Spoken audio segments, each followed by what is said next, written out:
Hello मंडळी, पेश आहे मी तुमच्या समोर आजचं दुसरं पॉडकास्ट घेऊन. एक मिनी पॉडकास्ट सकाळी टाकलेला आहे, ते नक्की चेकआउट करा. आणि आजचा आपलं मेन पॉडकास्ट आता मी घेऊन आले आहे, जे की असणार आहे ऑफकोर्स बंद दरवाजा, पार्वता माने, बंटे बबले. कालचा तर तिचा व्हिडिओ फुल झुरकांडा व्हिडिओ होता. फुल ऑन काय बडबडत होती, एकच गोष्ट रिपीटेडली सांगत होती. गव्हर्नमेंटने असं सांगितलं आहे, गव्हर्नमेंटने तसं सांगितलं आहे, गव्हर्नमेंटने इथल्या वयोवृद्धांना सांगितलं आहे की तुम्ही घराच्या बाहेर पडा, असं नाही सांगितलं आहे. गव्हर्नमेंटने इथल्या वयोवृद्धांना तुम्ही घराच्या बाहेर पडा असं नाही सांगितलेलं आहे मंडळी. पडू नका असं नाही सांगितलंय, पडा असं नाही सांगितलंय. समजलं तुम्हाला? दॅट इज दॅट मंडळी. तुम्ही काय पण बोलू नका की काय चुकीचं काय बोलली, बरोबरच बोलते ती, फक्त ते दॅट इज दॅट असतं मंडळी. समजलं का? That is that, this is this. आणि काल तर मुलींना शाळेत जायला बंदी होती. इथल्या शाळा का कॅन्सल झाल्या का तुम्हाला माहितीच राहतं का? इथे खूप खूप खूप खूप गरमी झालेली आहे का?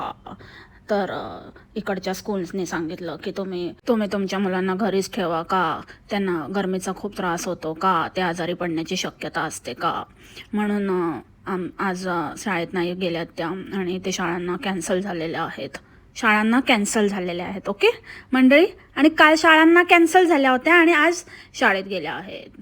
आज दोघी शाळेत गेलेल्या आहेत. आज लगेच शाळेत गेल्या, लगेच गरमी गेली, लगेच शाळेत गेल्या की गरमीतच सांगितलेलं असतानाही हिने शाळेत पाठवलं. इतकी बाबा काळजी वाहू गव्हर्नमेंट आहे, सांगते नका पाठवू, तरी हे असले पॅरेंट्स, ह्यांना एकही वीकडे मिस करायचा नसतो. तयारच असतो माण्याचा नाग आपला फणा काढून, नको ना म्हणे, हो का, चला. त्याच्यामुळे आता मुलींना अशीही सुट्टी पडणार आहे. ते आताच तिचं चालू झालं आहे, आता मुलींना सुट्टी पडणार, आता त्यांना वेकेशन असणार. तर आता वेकेशन असणार ना, मग आता त्या तशाही घरी असतील, त्याच्यामुळे ते 12 वाजणार आहे. आता थोडंसं आता दिवसाचा कार्यक्रम, तसं तर हे लोक बिनलाजेच आहेत, कसली काही शरम नाही आहे, करू पण शकतात. तर जसं तिथे गेलेले ना काय कॅम्पिंगला काय तिथे, आणि मग सांगितलं होतं की जाऊ देत त्यांना खेळायला, आपण तर झोपूया म्हणून, तर कधीही करू शकतात. पण तरी पण थोडासा तर हे येतंच ना, थोडं कंट्रोल करावं लागतं. म्हणून मग आत्ता कसं काय ॲडव्हान्समध्येच कशाला, आता आहेत ते दिवस कशाला वाया घालवायचे, म्हणून हाकलून दिलं आपलं पोरींना. बघूया, पडल्या तर पडल्या आजारी, कॉन्टेंट मिळेल काय त्यात. आणि तसंही तो व्हिडिओ थोडा जुनाच होता, कारण मी पण वेदर चेक केलं आणि एक आपली तिथेच राहणारी एक सबस्क्रायबर आहे, तिनेही सांगितलं की आता असं काही नाही आहे, हा व्हिडिओ जुना आहे, गेल्या आठवड्यात होतं असं वातावरण, ह्या आठवड्यात सगळं नॉर्मल झालेलं आहे. आणि ज्या दिवशी तिने व्हिडिओ टाकला त्याच्या आधीच 2 दिवस अगदी मुसळधार धो पाऊस पडत होता. पावसाची सुरुवात झालेली आहे, त्याच्यामुळे ही कुठलं कधी काय फिरवून टाकते, किंवा सगळं व्यवस्थित झालं असतानाही खोटं आठवलं म्हणून पाठवलं असं काहीतरी कॉन्टेंट बनवते.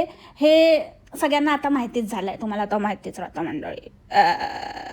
आणि एक खोटं बोलायचा एक मुद्दा आहे, त्या मुद्द्यावर मी नेक्स्ट जे आपला टप्पा आहे आपल्या पॉडकास्टचा त्याच्यामध्ये बोलणार आहे, त्या क्लासेसबद्दल वगैरे. सो जस्ट मी विसरली नाही पाहिजे फक्त.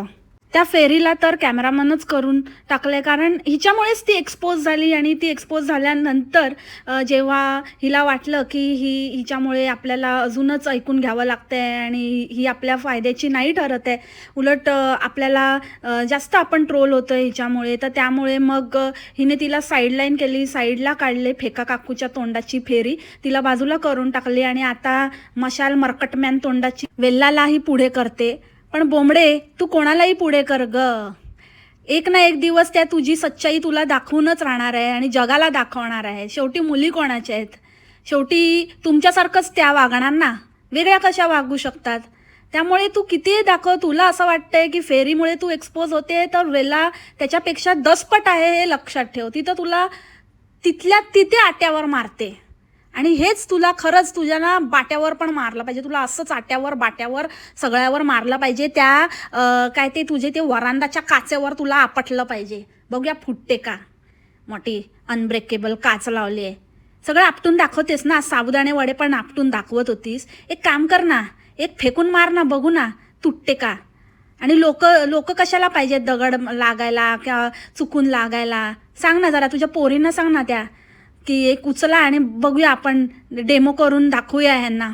सगळं प्रूव्ह करतेस ना, हे पण प्रूव्ह कर ना. आम्ही का मानू तुझी काच अनब्रेकेबल आहे? जरा 2-4 दगडं उचलून मारायला सांग. एक एक दगड गेम ठेवा, बघू आपण किती खरं आणि किती खोटं. त्या फेरीला पण बोलते, चल बस झालं, बंद कर.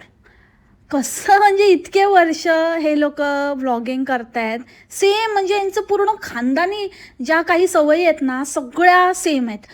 भामटी, मिशा, ही पण म्हणजे चालू ह्याच्यामध्ये ह्यांची गुरुच अशी असल्यावर काय आहे. ठुमके म्हणा, एक म्हणजे त्या आहेत मावसाड आणि आळसाड, चिटाईच्या धिटाई, आणि इथे ह्यांचं खानदान आहे 12 बालांचं. डान्स बघितला का आज? काय ठुमके लावत होती. ते ठुमके, ते मिशाचे ठुमके, भामटीचे ठुमके, आणि परत कुठेतरी आपल्या ह्याला खाज आल्यासारखं तिकडे सारखा हात ठेवून आपलं नाचायचं. काय माहिती यांना काय होत असतं तिकडे, सतत तिकडेच हात असतो, आणि एकदम फुल 12 बाला कल्चर.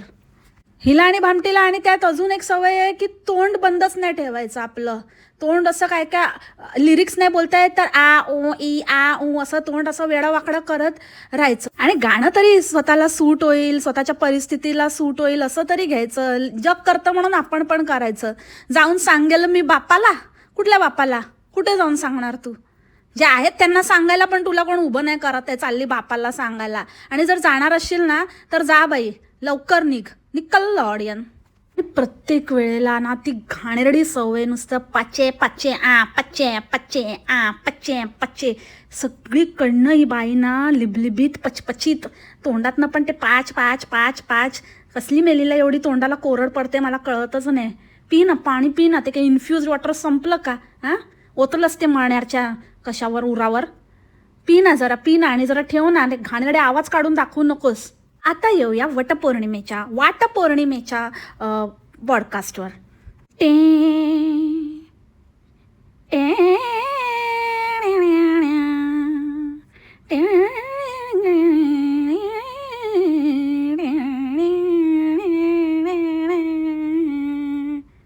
अगं बाई, ते काय ते अर्ध ते म्युझिक बदल आधी. ते वैतागाला ते म्युझिक काय वाजवत असते, आणि त्याच्यातनं तुला ना कुठलीच काहीच गोष्ट पवित्र करू शकत नाही. तू इतकी अपवित्र आहेस, इतकी घाण आहे तू स्वतः पण. आणि तुम्ही जी घाण जी काही पसरवली आहे ते पाहता कुठलंच म्युझिक, कुठलंच काही देवधर्म आणि कसलंच काही त्याला पांघरून घालू शकत नाही की ते खोडून काढू शकत नाही. तर उगाचच हे सगळे धंदे करणं ना बंद कर. आणि संस्कृतीच्या गोष्टी तर तू करूच नकोस भाई. संस्कृती आणि काय म्हणजे कसली संस्कृती? डोंबल्याची संस्कृती. मग तसं होतं तर मग गुढीपाडवा तर खूप मोठा सण होता आपला, नाही का? 3.5 मुहूर्तांपैकी एक मुहूर्त.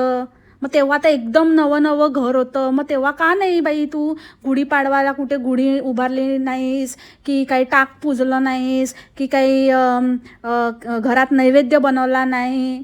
मग तेव्हा सगळं विसरून गेलेली, कारण कॉन्टेंट होतं ना तेव्हा. काय होतं सगळं, उंबरठा पूजन हे ते वगैरे, ते जोरात सगळं करायचं होतं. त्याच्यामुळे कॉन्टेंटची कमी असली ना की मग सगळ्या संस्कृती आठवतात. पण कॉन्टेंट असलं ना की मग संस्कृती गेली तेल लावत. आणि राहिला प्रश्न श्रद्धेचा, की माझ्यासारख्या खूप बायका असतील ज्या बाहेर असतील आणि तरी आम्ही संस्कृती जपतो आणि आम्ही सगळ्या गोष्टी करत असतो, संगीत पद्धतीने करत असतो. आणि कोणी पिक्चर लावतं, कोणी फोटो काढून लावतं. दरवेळेला ते वडाचं झाड राहत नाही, तर कोणी झाड कुठलं जे अवेलेबल असेल, जसं की माझ्याकडे पण नव्हतं तर मी ते झाड जे अवेलेबल होतं ते झाड पुजलं.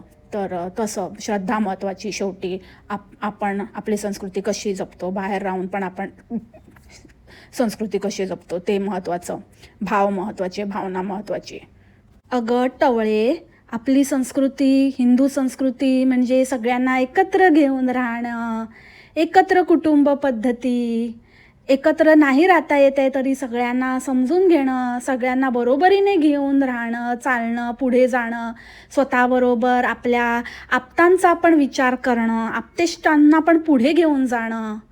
घरी आपल्या रेग्युलर टचमध्ये असणं, फोन कॉल आणि हे सगळं आपल्याला काही कारणांमुळे जर बाहेरगावी राहायला लागत असेल तर आपल्या माणसांना वेळोवेळी त्यांच्याशी संवाद साधणं, त्यांचं बरं वाईट विचारणं, त्यांच्या प्रकृतीची काळजी घेणं, ही पण असते ना आपली संस्कृती.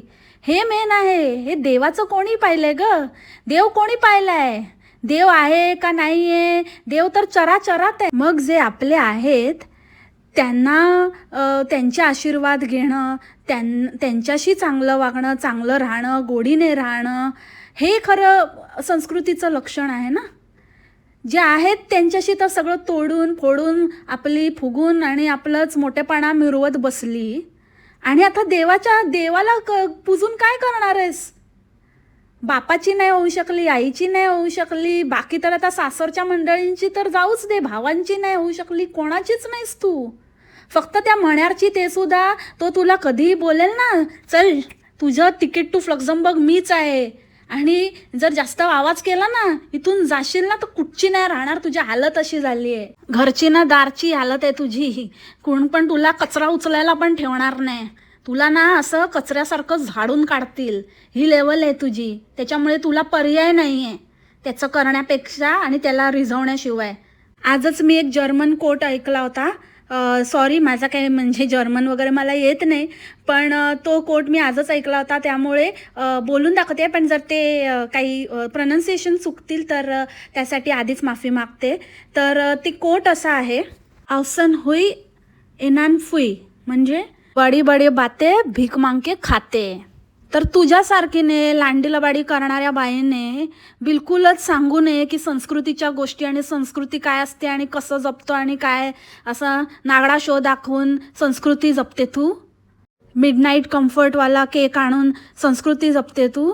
सतत आपल्या कम्फर्टचं प्रदर्शन मांडून वेगवेगळ्या ह्याच्यातनं हिंट देऊन बोलून असं की आम्ही कसं काय, आमचं जोरदार आहे, ते सतत प्रदर्शन करून संस्कृती जपतेस तू. सतत खोटं बोलून संस्कृती जपतेस तू. कोणाची संस्कृती आहे अशी खोटं बोलायची आणि इतकं बडेजाव करण्याची आणि फुकटच्या बाता मारण्याची आणि सगळ्यांना तोडण्याची आणि कोणी आगापिछा नसण्याची? कसली संस्कृती आहे ही तुझी?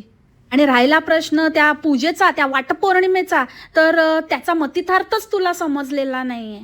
कुठेही आपला भावना आणि इच्छा आणि श्रद्धा आणून असं चालत नाही. प्रत्येक गोष्टीला, प्रत्येक सणावाराला काहीतरी त्याचं महत्त्व असतं. तुला सत्यवान सावित्रीची गोष्ट तर माहितीच असेल. नसेल माहिती तर एकदा वाच, कारण तुझी शॉर्टकट पूजा होती, त्याच्यामुळे तुला काय माहिती आहे, काय नाही माहिती, काय माहिती आम्हाला. तर नसेल माहिती तर ती जाणून घे.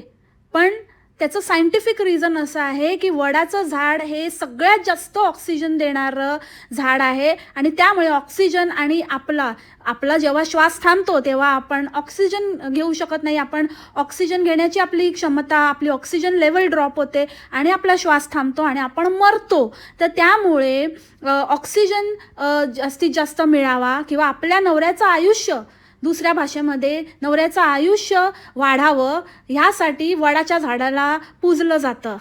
मग कुठलंही झाड कसं चालेल, चित्र कसं चालेल, मग जे तू पूजलंस ना, तेच त्याचे जे कॅरेक्टरिस्टिक्स असतील ना, ते तुझ्या नवऱ्यात येतील. आता तू पिंपळाचं झाड पूजलंस ना, तर तो मुंजा बनेल. आणि जर तू ते कुठलं बोन्साय ट्री काय पूजलंस ना, तर त्याची जी उन्नती आहे ती त्या बोन्साय सारखीच खुंटेल. आणि तू खोटं झाड पूजलंस ना, तर तुझ्या आयुष्यात असंच तुला खोटंच वावरावं लागेल. आणि मला वाटतं तू तेच करतेस, म्हणून तुला सतत वारंवार खोटं बोलण्याची वेळ आलेली आहे तुझ्यावर. आणि काही चित्रवाले जे असतात ना, त्यांना जे काही ते नवरा आहे ना, ते फक्त चित्रातच तेवढंच त्याची लायकी राहील. त्याच्या बाहेर त्यांचं सगळं नातं संपेल. फक्त चित्रातच दिसेल तो, चित्रात चिकटलेला चिकट्या निर्जीव नवरा. त्यामुळे उगाचच काही श्रद्धेच्या नावाखाली ना अंधश्रद्धेचा बाजार करू नका, ठीक आहे? जरा ना डोकं असल्यासारखी वाग, जरा गावंडळबाई. उगाचच आपल्याला नसलेली अक्कल पाजळू नकोस. आणि दुसरी गोष्ट, जे लोक काहीतरी फांदी तोडून आणतात आणि लावतात, तर ते तर सगळ्यात मोठे महापापी अघोरी लोक. म्हणजे ह्याच्यापेक्षा पाप नाही. जसं ती फांदी तुम्ही तोडलीत ना तसंच लचके तुटतील असं बोलू नये, पण खरंच ह्या शब्दात या लोकांना कळतं म्हणून बोलावं लागतं. एखादं झाड तोडणं किंवा त्याची फांदी तोडून आणणं, आता ती वडाचं झाड असंही नाही बाबा की तुम्ही फांदी तोडून लावली तर त्याचं झाड उगवणार आणि तुम्ही काहीतरी कम्युनिटीला किंवा पर्यावरणाला हेल्प करताय त्यातनं नाही. ते झाड मारून तुम्ही स्वतःचं नवऱ्याचं आयुष्य कसं काय वाढवू शकता, कसं काय हा थॉटच तुम्हाला कसा येतो.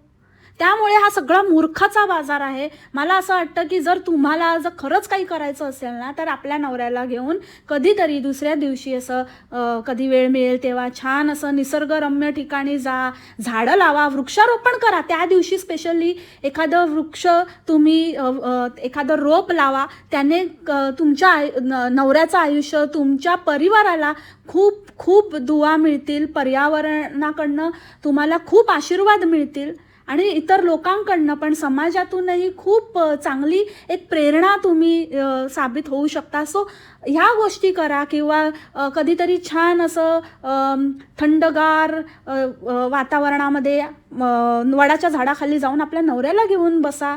तुम्ही आणि तुमचा नवरा दोघं मिळून मस्तपैकी तिकडची गार हवा आणि तो ऑक्सिजन इन्हेल करा. तुमचं पण आयुष्य वाढू द्या, नवऱ्याचं पण आयुष्य वाढू द्या. शेवटी बायकोशिवाय नवरा काय, नवऱ्याशिवाय बायको काय, बरोबर ना. आपण एकमेकांना पूरक असतो, मग नुसतं नवऱ्याचं आयुष्य वाढवून कसं काय. आणि सगळ्यात महत्त्वाची गोष्ट, तुम्ही 7 महिन्याचं बोलते 7 जन्माचं डील करताय, पण असं 7 दरवर्षी करून किती डील झालं रे बाबा. त्याला पण जरा विचारा, त्याची पण सहमती घ्या. असो, मला काही कोणाच्या भावभावनांचा अनादर नाही करायचा आहे, पण ही जी कारणं सांगते ना हे स्पेशली बोंबडासारख्या बायकांसाठी आहे, जे काही थातूरमातूर आपलं गंडवायला काहीही सांगतात, काहीही करतात आणि वाटेल ते. म्हणजे त्या सणाचं काही महत्त्व नाहीच, ते काही माहितीच नाही, बस आपली बकलोडगिरी आपली चालली पाहिजे. त्यामध्ये पण ह्यांचे चाळे चालू होते. तो मण्यार आला, त्याने टॉन्ट मारले लोकांना. आता बघा इथे कसं स्पेस दिसते ना बोंबाड, इकडे बघ असं असं दिसतंय, असं भरपूर स्पेस आहे, छान झालं इकडे, छान मस्त हवेशीर आणि असं व्यवस्थित झाला. आज दिवा पण नाही विसला, दिवा पण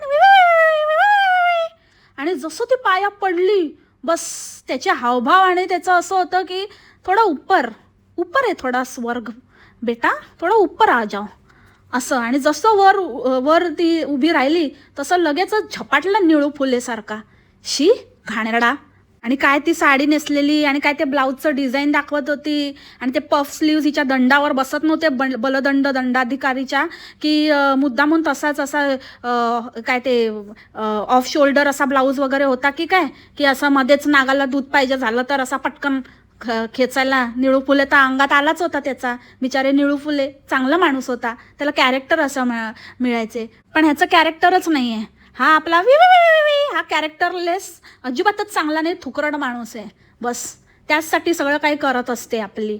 अगं तुझ्या नवऱ्याला दाखव आजच्या दिवशी तरी जे काही आहे ना ते, दुसऱ्याला तिला विकायला काढू नकोस रे मण्यार. कुठले कुठले अँगल आणि तिचं काय काय दाखवतोस, लाज नाही वाटत का. आणि काही स्त्रियांचा फेवरेट सण म्हणे, कोण देते ग तुला स्क्रिप्ट. अंगणवाडी फेल. स्त्रियांचा कसला आलाय फेवरेट सण. म्हणजे किती ते चाटायचं रे बाबा. म्हणजे त्या नवऱ्याचं आयुष्य आणि काय ते त्याचं काहीतरी खोटं झाड लावून नट्टापट्टा करायचा, हा स्त्रियांचा फेवरेट सण का. ते स्त्रीचं काय आहे त्याच्यामध्ये, ते करतो का तुझ्यासाठी काही खास.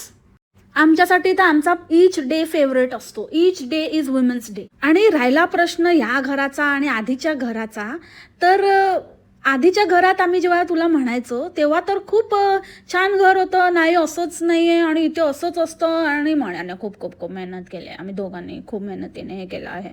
आमचं स्वप्नांचं घर आहे आणि आम्ही आमचे स्वप्न पूर्ण केलेलं आहे आणि इथे असाच कलर मारतात, हे कॉमन आहे, इथे असं आहे तसं आहे. आणि आता तूच त्या घराला नावं ठेवतेस. इतकं एहसान फरामोश असू नये ग माणसाने. हां, उतू नये मातू नये, हे सिंपल फंड आहे. प्रत्येक कुठल्याही जेव्हा आपण पूजा अर्चा करतो त्या पोथी पुराणामध्ये लिहिलेलं आहे. पण तू तर पूर्ण उरफाटीच आहेस ग. किती असं असावं माणसाने कृतज्ञ, किती, की इथे मला खूप छान वाटतं. इथे स्पेशली खूप छान वाटतंय कारण पहिले असं नाही राहायचं ना, दिवा विजायचा आणि अशा गोष्टी व्हायच्या आणि तिथे मला हे पण नाही करायला मिळायचं आणि खूप माझी चिडचिड व्हायची. आणि इथे मला हे खूप छान वाटतंय.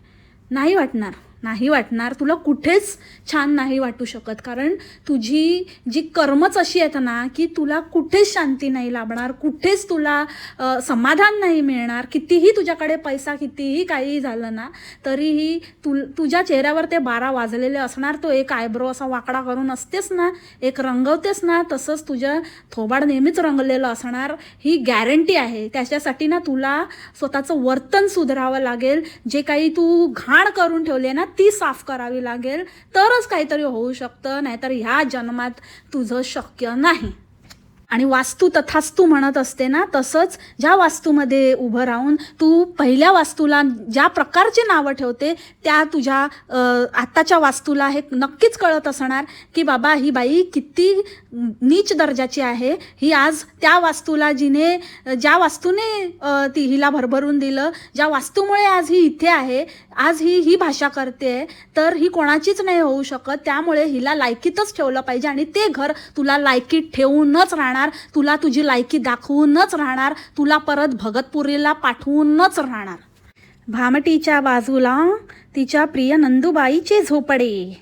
Will wait for that day मंडळी. आणि किती फुकट बाई आहे ही, एका दिवसामध्ये किती कपडे बदलते.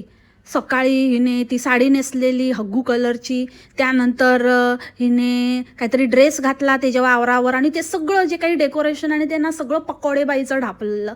पकोडेबाई थोडं म्हणजे पकोडेबाई जरा जास्त तामझाम आहे, ही थोडी चिंदीवाली पकोडे. तसं हिने काहीतरी फालतू थोडंसं थुकरट केलं होतं. आणि त्यावेळेला ते आवरताना तिने ड्रेस घातलेला, नंतर तो मण्याचा टी शर्ट घालून बाहेर पडली, कुठला तरी कॉलरवाला. त्याच्यामध्ये तर एकदमच आडदाण पार्वता माने, एकदम फुल, एकदम असं वाटत होतं आत्ताच कुठून तरी सुट्टा मारून आली आहे.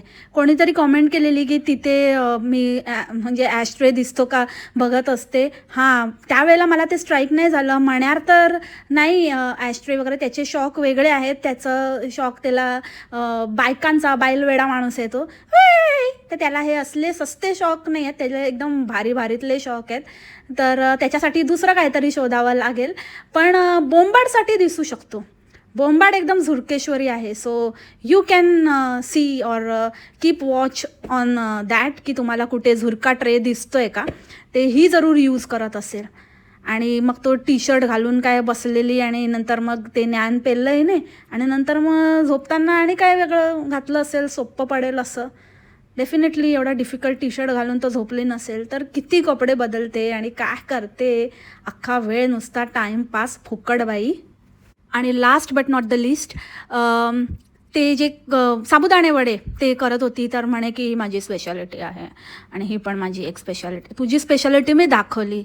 तू स्पेशालिटी बोलून ती बटाट्याची भाजी, ते उडदाचे वडे, साबुदाणे वडे, अगं लाज कशी नाही वाटत गं तुला? इतकं म्हणजे खोटारडी बाई, इकडून तिकडून रेसिपी ढापते आणि स्वतःच्या म्हणून सांगते. तुझ्याबरोबर आहे ना खरंच म्हणजे ना इतकं म्हणजे ना बोंबडे, खरंच तू बोल बोल बोल, तू ना अक्षरशः म्हणजे सगळ्या परीक्षांमध्ये नापास होते. अंगणवाडी फेल तर तू आहेसच, पण तू कर्माच्या ज्या परीक्षा आहेत ना त्याच्यामध्ये खोटं बोलून बोलून बोलून बोलून नापास होते. आणि देव पण बघतोय की तू कुठपर्यंत तुझी मजल जाते. आणि एकदाच तुझा ना असा मजला निकामी होणार आहे ना, बघच तू. सुधर ग, सुधर. साधं त्या वडापावचं क्रेडिट ही बाई वडिलांना देत नाही, तर मी पण काय अपेक्षा करते की कोणत्या तरी यूट्यूबरला त्याचं क्रेडिट देईल. अरे हां, आणि बघा मी विसरलीच. मी बोलले ना मला एक गोष्ट बोलायची आणि ती मी विसरून नाही गेली पाहिजे, आणि विसरलीच. पॉडकास्ट कन्क्लूड केला मी ॲक्च्युली, आणि नंतर मला स्ट्राईक झाला म्हणून आता परत त्या क्लिप्स इकडे तिकडे केल्या आणि आता कंटिन्यू करते. सो ही म्हणे जे आपण लास्ट टाइम बोललो ना कशाबद्दल प्राऊड, काय प्राऊड मॉम आणि माझ्या मुली आणि माझ्या कजागलक्ष्म्या असं लिहित असते आणि करत असते. तर लगेचच त्याचं क्लॅरिफिकेशन घेऊन आली की त्या मला बघतात आणि मी कसं काय करते ते बघत असतात, आणि त्याच्यामुळे त्या नेहमी म्हणतात की ते आपण करतात, जे मी करते ते आपण करतात. आणि जसं की पूजा, तर त्या संध्याकाळी अगरबत्ती, संध्याकाळी देवाची पूजा, हे फेरी वेला ह्याच करत असतात. तर मला खूप ते बघून माझे संस्कार आणि म्हणजे मी जे काही करते, माझी संस्कृती जे जपतात ते पाहून मला खूप खूप खूप आनंद होतो आणि मला खूप अभिमानही वाटतो. बोंबडे बोंबडे, अगं तूच म्हणाली की ते तू कसं वागतेस काय करतेस ते लहानपणापासून बघत आले, तर तुला हेही लक्षात घ्यायला पाहिजे. तू अंगणवाडी फेल आहेस म्हणून तुला ते कधी समजणार नाही, म्हणून मी तुला स्पेशली सांगते की नुसतं जसं चांगल्या गोष्टी त्या शिकतायत ना, तसा तुझा खोटेपणा पण त्यांनी घेतलाच असेल की. आणि तू कशी कशी वागली आहेस, कोणाबरोबर कसं काय करतेस ते पण त्यांनी विटनेस केलं असेल, तर ते पण तुझ्याबरोबर होणार आहे. आणि ते तुला परत ते तुला त्यातनं जावं लागणार आहे, त्याच्यापेक्षा 4 पट तुला ते परत मिळणार आहे, हे पण लक्षात असू दे. आत्ताचं उदाहरण ते तू मॅथ क्लासचं काहीतरी ते दाखवतेस, तिच्या समोर तिला दादांत खोटं बोलायला, तुझ्या खोट्यात सामील व्हायला तिला लावतेस, लोकांना ठगवतेस की तुला आता क्लास जॉईन करायचा आहे, माहिती आहे ना, तुझा तो क्लास क्लास तो तो अगं तो खोटावाला, माहिती आहे ना, ती मुलगी हां हां हां म्हणते, तिच्याकडनं खोटेपणा करून घेते, हे सगळं पण ते शिकतायत ना. आणि बाकी तर असंख्य उदाहरणं आहेत जी त्यांनी लहानपणापासून विटनेस केलेली आहेत. So yes, go for it बोंबाड, and it will come back to you 4 times or maybe 400 times. So that's it for the today's podcast मंडळी. आय होप तुम्हाला आजचं पॉडकास्ट आवडलं असेल. काय राहिलं असेल तर comment section is open. So भेटू पुन्हा उद्या वटपौर्णिमा स्पेशल न्यू कॅरेक्टर सोबत. तोपर्यंत खा प्या मस्त राहा आणि स्वस्थ राहा. Take care. बाय. मासलामा.